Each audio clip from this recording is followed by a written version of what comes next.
Sean bienvenidos a su trinchera para la defensa de la madre tierra. Zona Verde. Yo soy Iranzi Peraza y desde el Parque Ritán en Beijing, la capital de China, también conocido como el Templo del Sol, les invito a que nos acompañen durante la próxima media hora cargada con la mejor información ambiental.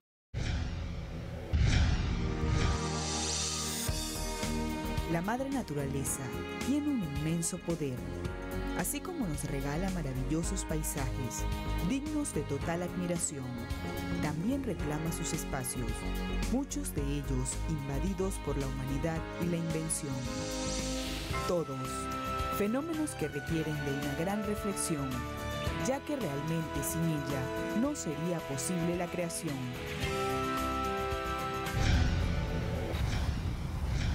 Recuerden que tenemos a su disposición nuestras redes sociales para que nos envíen sus comentarios. Estamos en Twitter como @ZonaVerdeTelesur, en Facebook como Zona Verde Telesur y nuestro correo electrónico es zonaverde@telesurtv.net. Veamos de inmediato las noticias más destacadas de la semana.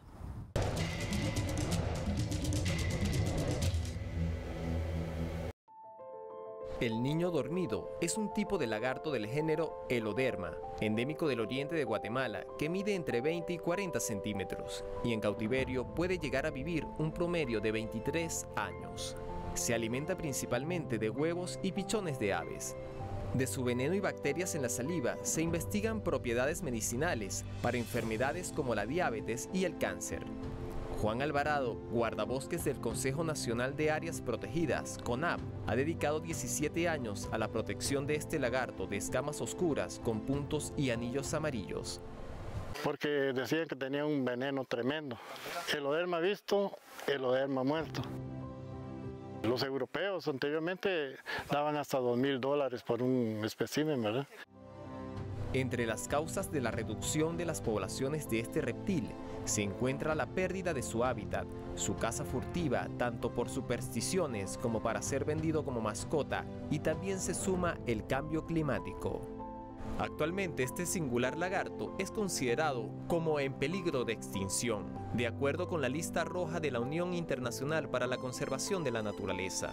El CONAP trabaja junto a otras organizaciones para proteger su hábitat y evitar la extinción del niño dormido guatemalteco.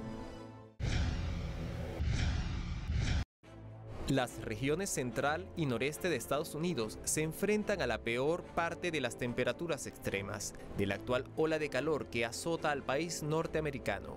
Los cuerpos de agua también se han visto afectados, ya que la sequía en conjunto con el intenso calor incrementan la evaporación de embalses importantes del territorio estadounidense. Este es el caso del lago Mead, un embalse a lo largo del río Colorado que actualmente se encuentra solo al 27% de su capacidad total. Un reciente informe satelital de la NASA muestra preocupantes imágenes de la reducción progresiva de este cuerpo de agua en los últimos años, el cual es una fuente del vital líquido para 40 millones de habitantes. Expertos estiman que el lago Mead podría bajar el próximo año 2023 entre 6 y 7 metros y medio, lo que levanta las alarmas de las autoridades. Esta situación en Norteamérica es un ejemplo más de las consecuencias del calentamiento global y el cambio climático, que requiere la atención y el compromiso urgente de todas las naciones del mundo para contrarrestar sus efectos letales en nuestro planeta.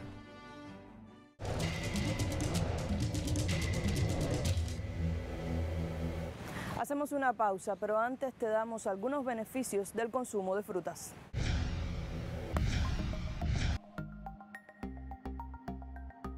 Algunos beneficios del consumo de frutas. Favorecen alcanzar una vida más larga. Estudios han demostrado que las personas que consumen más frutas y verduras viven más que las que no lo hacen. Mejoran la salud cardiovascular. Los antioxidantes de las frutas ayudan a prevenir las enfermedades del corazón y sistema circulatorio. Reducen el riesgo de padecer cáncer. 128 estudios dietéticos confirman que el consumo de frutas y verduras reducen el riesgo de cáncer de pulmón, colon, mama, cuello uterino, entre otros.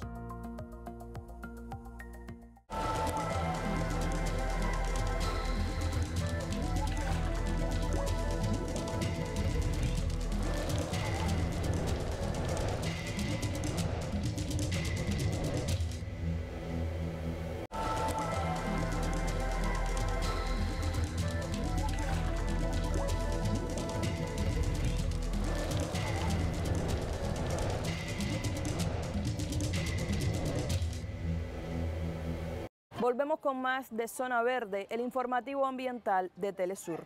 Brasil es el segundo productor de transgénicos a nivel mundial. Sin embargo, esa realidad no beneficia a los sectores humildes del país sudamericano, donde según un reciente estudio, más del 60% de la población padece de hambre o inseguridad alimentaria. En ese contexto, las organizaciones sociales han mantenido diversas manifestaciones, especialmente en Sao Paulo y otras ciudades, en rechazo a las políticas neoliberales del gobierno de Bolsonaro. Nuestro corresponsal Ignacio Lemus en Sao Paulo con el siguiente informe. En los últimos 2 años se duplicó el número de personas que sufren hambre en Brasil. Así lo reveló un informe del Centro de Pesquisas Aplicadas. 1 de cada 4 brasileños admite haber hecho algo que le causó vergüenza, tristeza o constreñimiento para conseguir alimentos. Ante la desigualdad y la creciente miseria, el movimiento Sin Techo MTST realizó un escrache en el shopping Iguatemi, reducto tradicional de la élite paulistana. Pessoas que não estão comendo, pessoas que estão na fila do osso, pessoas que estão conseguindo lutar para se manter vivo. Então estar hoje é um ato simbólico, mas é um ato que não deixou de estar nas ruas ocupando desde 2018. Então derrotar o Bolsonaro em outubro é uma questão de honra para a juventude, para as mulheres negras, para os LGBTs, os trabalhadores e trabalhadoras sem direito desse país. En Brasil, más de 125 millones de personas, es decir, más de la mitad de la población, sufre algún grado de inseguridad alimentaria. Eso significa que ya no tienen comida o no saben si tendrán mañana, mientras que 33 millones de personas no tienen qué comer. El hambre no tiene correlación exclusiva con la pandemia o el conflicto en Ucrania. En el 2013, durante los gobiernos del Partido de los Trabajadores, Brasil había salido del mapa del hambre de la ONU, pero sobre el final del gobierno de Dilma Rousseff, en el auge del proceso de impeachment, el país retomó una tendencia en dirección a la miseria, con un aumento creciente durante el gobierno de Bolsonaro. Según el Centro de Pesquisas Aplicadas, el nordeste de Brasil es la región más afectada por el hambre. Las desigualdades salariales hacen que las familias comandadas por mujeres o personas negras o pardas también sean más impactadas. Ignacio Lemus y Guilherme Gandolfi para Telesur. Pero el panorama de la hambruna no es solo reflejo de la desinversión social y la eliminación de las políticas progresistas de Brasil alcanzadas durante los gobiernos de Lula da Silva. Hoy, de cara a las elecciones presidenciales de octubre, la inseguridad alimentaria es uno de los principales temas en la agenda, cuando más de la mitad de la población brasileña padece de inanición. Los movimientos sociales brasileños, hoy aglutinados en la precandidatura de Lula da Silva, dieron muestra de soluciones ante un Estado ausente durante la crisis alimentaria y la pandemia. Curitiba, la ciudad de la vigilia que aguardó 580 días por la libertad del hoy precandidato del PT, acumuló experiencias de organización popular que se materializaron en una campaña de donación de alimentos hacia diversos puntos del país. En todos los asentamientos que hay en más de 100 municipios, la gente se organizaba para cultivar espacios, tierra, y ya previendo la donación para la gente de la ciudad. Y aquí en todas las regiones, por lo general se distribuía un camión, 20, 30 toneladas, todos los finales de semana. El hambre es el abreaguas en una elección polarizada entre el progresismo y la extrema derecha. Entre los más pobres, Bolsonaro tiene los mayores índices de rechazo en las encuestas. La agricultura familiar se presenta como solución delante de un gobierno que centra sus recursos en el apoyo al agronegocio para la exportación de commodities agrarios. Vai acabar esse tormento, esse pesadelo que nós temos, e de novo os movimentos sociais, a produção da agricultura familiar e camponesa, a produção do MST, da agroecologia, tem que voltar a ter grande visibilidade. Ela importa muito para o Brasil e importa economicamente porque tem grande valor agregado. Durante los picos de pandemia, el gobierno de Bolsonaro justificaba la ausencia de medidas sanitarias para cuidar la economía. El resultado fue un país con 670.000 muertos y un salto de 19 a 33 millones de hambrientos. Para el teólogo Leonardo Boff, la apuesta por un liberalismo económico a cualquier costo llevó a las élites brasileñas, entre ellas el agronegocio, a una encrucijada sin proyecto político para octubre. Todos ellos se han enriquecido mucho con la pandemia, con el gobierno de Bolsonaro, apoyan Bolsonaro, pero muchos de ellos también están divididos, porque se dan cuenta que no hay apoyos internacionales, que puede dañar sus negocios. Entonces, por una parte, les gustaría que Bolsonaro continuara, pero se dan cuenta que su política va a aislar cada vez más el país, será bloqueado en la exportación de sus productos y eso los dañará enormemente. Por eso yo creo que ellos están divididos, no son muchos y no son ellos que van a decidir la elección. Las familias del movimiento Sin Tierra, hoy invisibles para las políticas de Estado, exponen las contradicciones de un gobierno que no provee soluciones ante la crisis económica, incentiva la degradación ambiental y profundiza un modelo de producción que maximiza lucros para el agronegocio, mientras más de la mitad de la población brasileña sufre inseguridad alimentaria. Sim, quem está errado é quem queima, quem devasta, sabe?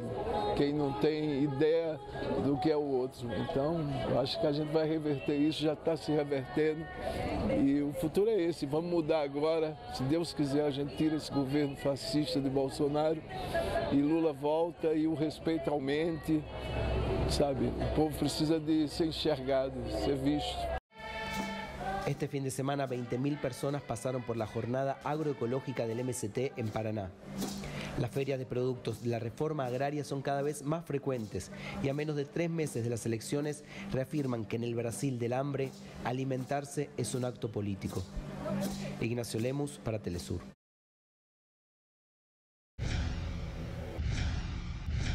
Es tiempo de asomarnos a nuestras redes sociales y ver lo que ha circulado esta semana en materia de ecología y ambiente, pero también lo que nos hicieron llegar ustedes a través de nuestro usuario en Twitter, @ZonaVerdeTelesur, y nuestra página en Facebook, Zona Verde Telesur.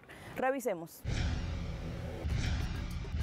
En la red social Twitter, el usuario @FranciscoO comparte un video con la denuncia: peces muertos por todas partes. Una misteriosa contaminación química del río Oder escandaliza a alemanes y polacos.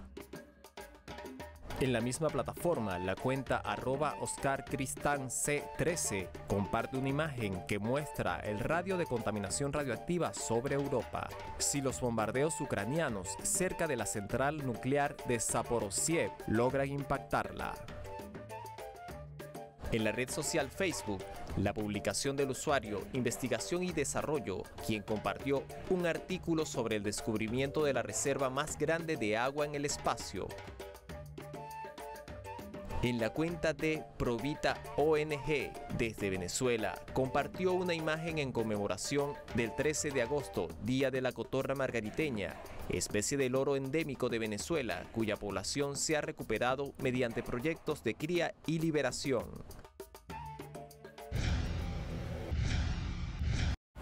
Gracias por escribirnos. Es muy reconfortante para todo el equipo de Zona Verde recibir sus saludos y comentarios. Quédense con nosotros porque al regreso les contaremos sobre la denuncia de los pueblos indígenas en Guatemala por la discriminación y el racismo que sufren sus poblaciones. Pero antes les compartiremos algunas cifras interesantes sobre la producción de soja no transgénica en Brasil.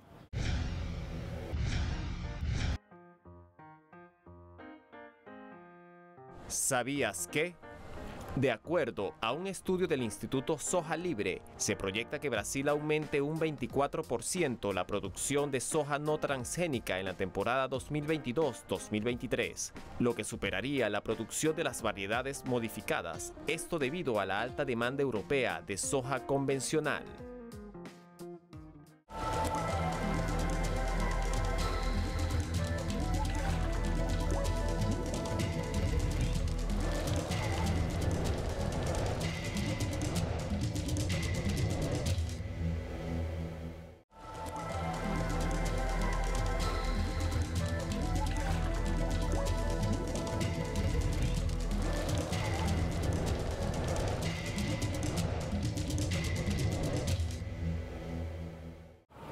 Regresamos con más de Zona Verde. En Guatemala, los pueblos indígenas manifiestan que el racismo estructural, el despojo de sus territorios y las políticas de exterminio son las principales causas de la pobreza extrema que sufre la mayor parte de la población originaria. Nuestra corresponsal Rolanda García con más detalles.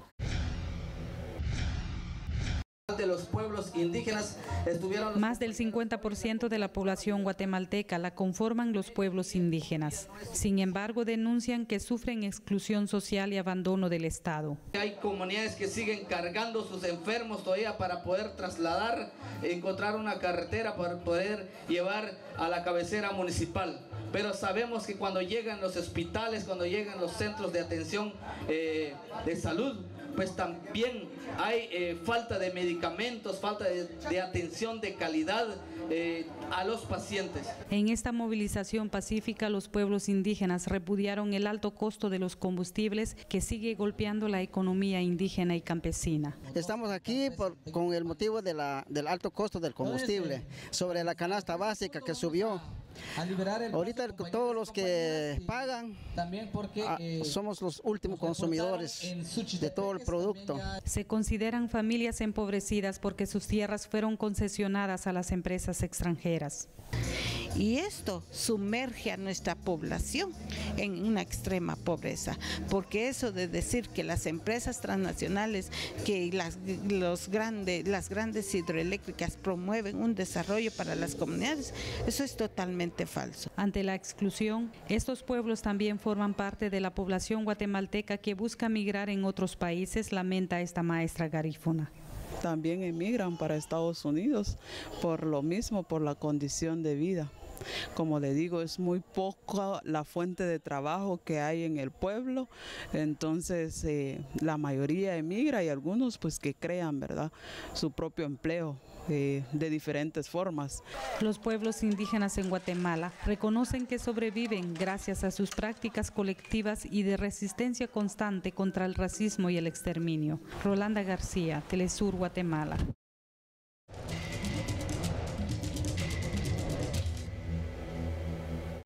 Brasil y su población han sido azotados por las políticas neoliberales del gobierno de Jair Bolsonaro y uno de los principales indicadores son los niveles actuales de hambre, desnutrición e inseguridad alimentaria. Sin embargo, hace tan solo una década esa realidad era muy diferente. En el siguiente dato ambiental de la semana haremos un recuento por algunas cifras que evidencian el retroceso en materia agroalimentaria que ha vivido el pueblo brasileño bajo el gobierno de Bolsonaro.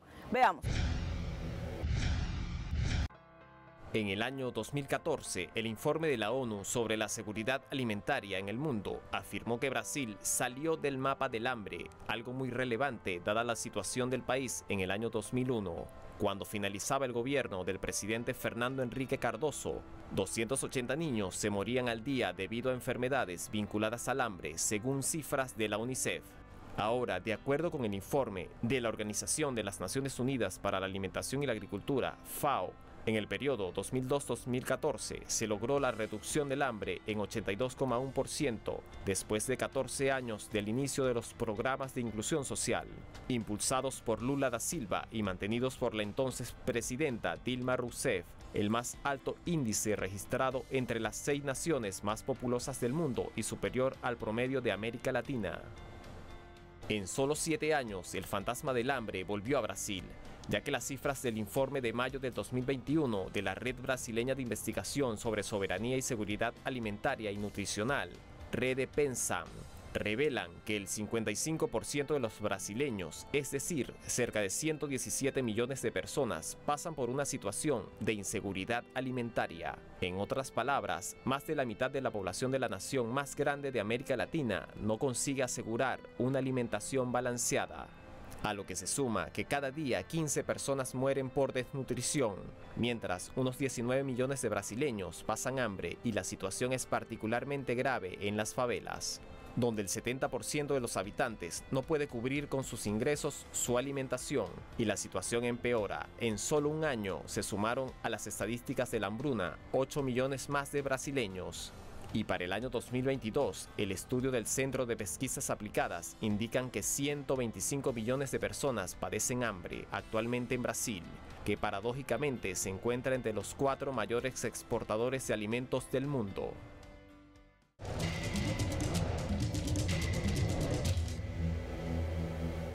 Pensando en la importancia de ampliar nuestra forma de percibir y vivir la naturaleza como un todo al que pertenecemos y entender cómo impacta la actividad humana en ella, cada semana te presentamos la definición de un término o vocablo propio del lenguaje ambiental. Hoy nos referimos al vocablo variedad vegetal.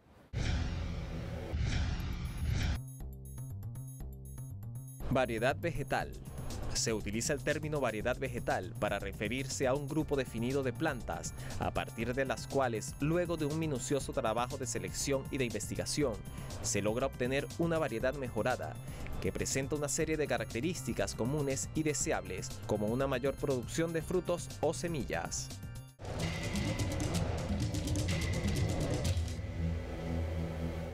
Antes de finalizar la edición de hoy de Zona Verde, visitaremos una de las principales joyas naturales de España. Ubicada en la isla de Mallorca, se trata del Parque Natural Mondragó. Su diversidad geográfica lo caracteriza por ser un lugar de encuentro de mar y montaña, bosques y cultivos, dunas y acantilados. Conozcamos más de este paraíso natural español en el Destino Verde de hoy.